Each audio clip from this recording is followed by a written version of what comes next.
E se o mundo não estiver caminhando para o caos por acaso, mas por um roteiro já revelado? É uma daquelas perguntas que, tipo, muda completamente a nossa lente, né? Exatamente. De repente, a história deixa de ser só uma série de acidentes aleatórios ou de crises políticas isoladas e passa a ter uma direção bem palpável, um destino mesmo. Com certeza, o caos deixa de ser bagunça e passa a ser sintoma. E é exatamente esse o objetivo da nossa investigação de hoje. A gente vai analisar um conjunto de fontes históricas fascinantes que relatam uma profecia quase esquecida sobre os tempos finais e a possibilidade de um conflito global iminente. E é um material bem denso. Para entender o peso real disso, a gente precisa fazer uma viagem no tempo, direto para o ano de 1968. O auge absoluto da Guerra Fria. Estado ditava a política externa, a guerra do Vietnã escalando, tanques soviéticos invadindo Praga. Era uma panela de pressão. Totalmente. E no meio de toda essa tensão, numa cidadezinha pacata chamada Valdres, lá na Noruega, uma senhora de 90 anos tem uma visão. Uma visão extremamente detalhada. As fontes dizem que foi mostrada para ela na forma de um globo terrestre. Isso, e ela relata tudo o que viu a um conhecido evangelista da época, o Emanuel Minos. E a reação desse evangelista é quase tão reveladora quanto a própria visão, né? Sim, porque ele escuta a senhora, anota cada palavra cuidadosamente num pedaço de papel. Mas ele acha o relato tão absurdo, tão desconectado da realidade geopolítica daquele momento, que ele simplesmente pega aquelas anotações e tranca numa gaveta. E o mais chocante é que essas anotações ficam lá, por 30 anos. Caramba! Ele só recuperou e tornou isso público no final dos anos 90, quando ele percebeu que o impossível estava começando a acontecer. O que é fascinante aqui é a credibilidade da fonte inicial. Não estamos falando de alguém em busca de holofotes, de fama, ou, sei lá, seguidores numa praça pública. De jeito nenhum. As fontes destacam repetidamente que essa senhora de Valdres era conhecida como uma cristã fervorosa, uma mulher de reputação ilibada. Ela era muito respeitada na comunidade local. Isso dá um peso âncora à narrativa, com certeza.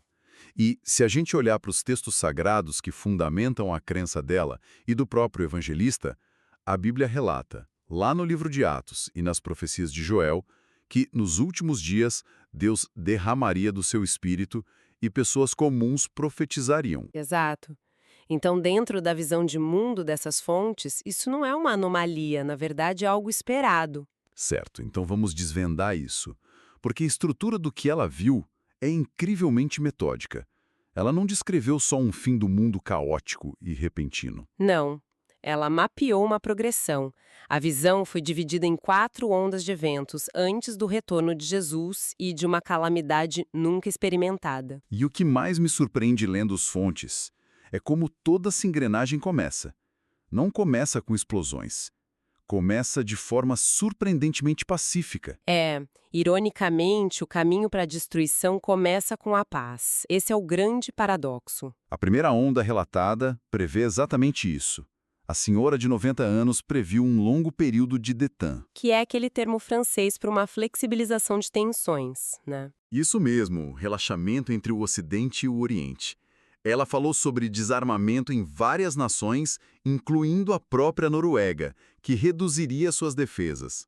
E aqui a gente precisa pausar e lembrar o quão contraintuitivo isso soava para o Emanuel Minos. Era impensável em 68. Era beirando a loucura. As nações não estavam desarmando, elas estavam numa corrida armamentista frenética. A ideia de baixar as armas e viver uma calmaria era uma piada de mau gosto para qualquer analista da época. Mas foi o que aconteceu.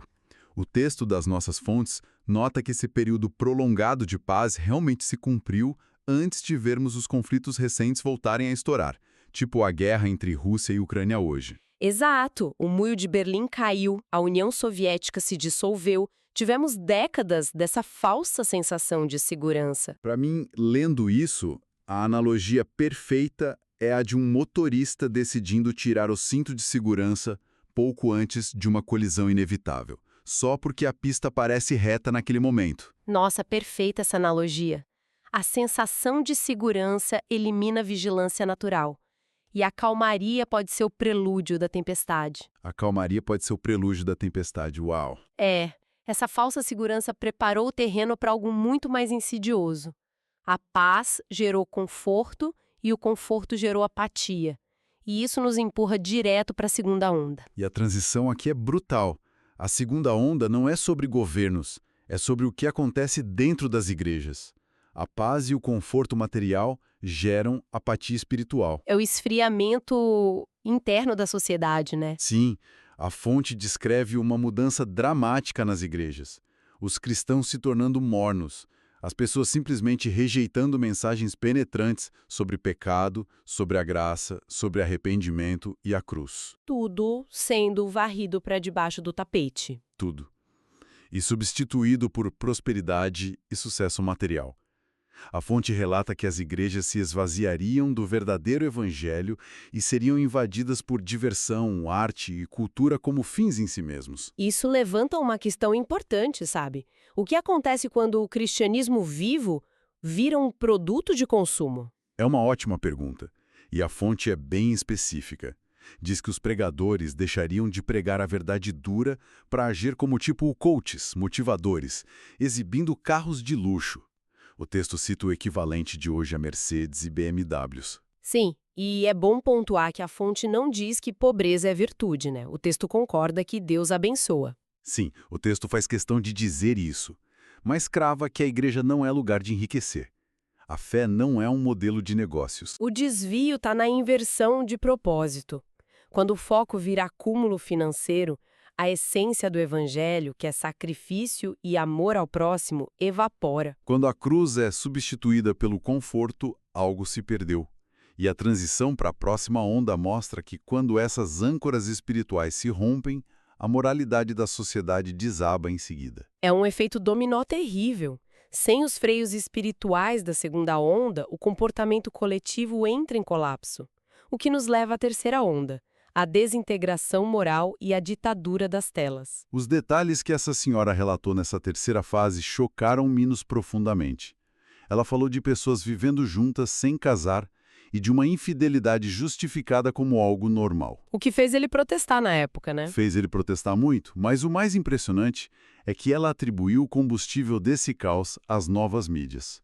Ela falou de estações de TV, porque ela nem conhecia a palavra canal. Que já é um detalhe fascinante por si só. Demais. E ela previu que essas estações estariam repletas de violência gráfica e sexo explícito em TV aberta. E que as pessoas consumiriam isso como entretenimento, o que ensinaria as pessoas a destruir umas às outras na vida real. E o Minos duvidou disso também, Isso. certo? Porque em 68 tudo era censurado pelo Estado. A Constituição proibia exibir atrocidades. Exatamente. A TV engatinhava. Mas a genialidade macabra dessa previsão é como ela acertou o efeito da normalização visual. Então, o que tudo isso significa para a gente hoje? As fontes trazem paralelos modernos que são assustadores. O que elas dizem? O texto cita produções bilionárias de hoje onde vilões e ladrões são os heróis. Pessoas torcendo por personagens de séries como Lúcifer, ou vibrando com bandidos em La Casa de Papel, ou endeusamento histórico de criminosos perigosos como Lampião aqui no Brasil. Caramba! E a mídia normaliza tudo isso. Sim. E o resultado citado pela fonte é o aumento da criminalidade nas ruas, com pessoas literalmente perdendo a empatia e imitando as cenas. É aquilo, né? O pecado deixa de chocar quando passa a ser celebrado. A mídia não só reflete, ela molda ativamente o comportamento. E esse caos interno, essa falta de empatia, é o estopim para a ruptura maior que vem na quarta onda. A quarta onda. Tensões globais, migrações e o clímax da guerra. É o limite da decadência moral. A fonte diz que a medida dos pecados se completa, o copo transborda para crises geopolíticas reais. O primeiro sintoma prático dessa ruptura é a migração. A senhora previu pessoas de países pobres invadindo a Europa e a Escandinávia em números altíssimos. O que o Minos novamente não acreditou. Em 68, não existia esse fluxo demográfico do terceiro mundo para a Escandinávia. Não existia mesmo, mas ela viu mais do que o movimento das pessoas. Ela previu a reação. A fonte menciona que os imigrantes seriam tratados com extrema dureza, frieza. Ela comparou de forma arrepiante ao modo como os judeus foram tratados antes da Segunda Guerra. Uma desumanização sistemática. Sim, e a gente vê exatamente essa panela de pressão hoje, né? Países de primeiro mundo como Portugal e os Estados Unidos endurecendo fronteiras, expulsando imigrantes em massa. A tensão atinge um ponto de ebulição irremediável. O mundo começa a se fragmentar por dentro. E aí as pontes queimam e o que sobra é a força bruta, o clímax nuclear. Como as fontes descrevem esse clímax? A senhora descreveu a visão da guerra final como imprevisível, surgindo de uma origem inesperada. Ela disse que as guerras do passado pareceriam brincadeiras de criança perto do que estava por vir. Brincadeiras de criança, uau! Ela viu a fumaça de bombas atômicas cobrindo as nações mais ricas, América, Japão, Austrália. Solo arruinado, água contaminada, ninguém conseguindo respirar. E aqui é que a coisa fica realmente interessante. Há um detalhe que fecha a profecia com uma ironia sombria, o detalhe mais irônico de todo o relato. Qual seria? A inversão de papéis. Os remanescentes dessas nações ricas tentarão desesperadamente fugir para os países pobres, e quando chegarem, receberão exatamente o mesmo tratamento duro e implacável que deram aos imigrantes antes da guerra. Nossa, é um ciclo de causa e efeito implacável, né? Primeiro as nações desabam moralmente, depois desabam geograficamente. As guerras do passado parecerão pequenas diante do que pode ver. O que traz a nossa discussão de forma inescapável para o cenário atual. Quando a gente lista as menções da fonte e olha para os jornais, o confronto é desconfortável. Com certeza, a gente tem ditadores modernos anunciando publicamente mísseis para destruir nações inteiras, tipo na Coreia. Alertas diários envolvendo a Rússia, os Estados Unidos, instabilidades na Venezuela, no Irã. O palco geopolítico está armado. Tá todo montado. E isso levanta questões diretas de confronto para nossa reflexão hoje. Estamos discernindo sinais ou ignorando por conveniência? A nossa fé está firme ou está acomodada? Nós estamos preparados? São perguntas pesadas. E se a gente conectar tudo isso ao panorama geral da Bíblia, as fontes lembram que nada disso é surpresa. Sim, se conectarmos isso ao panorama geral, a gente lembra do capítulo 24 de Mateus. Jesus alerta sobre nação contra nação e adverte que o amor de muitos esfriaria, né? A apostasia pura. E a corrupção moral lá em 2 Timóteo capítulo 3. Pessoas cruéis, amantes do dinheiro, mais amigas dos prazeres do que de Deus. Sem falar do Apocalipse com os juízos sobre a civilização corrompida, o que a fonte ressalta é claro. A trombeta pode tocar a qualquer momento. E o texto da fonte faz um ponto brilhante. Lembra que ninguém sabe o dia nem a hora em que o Filho do Homem há de vir.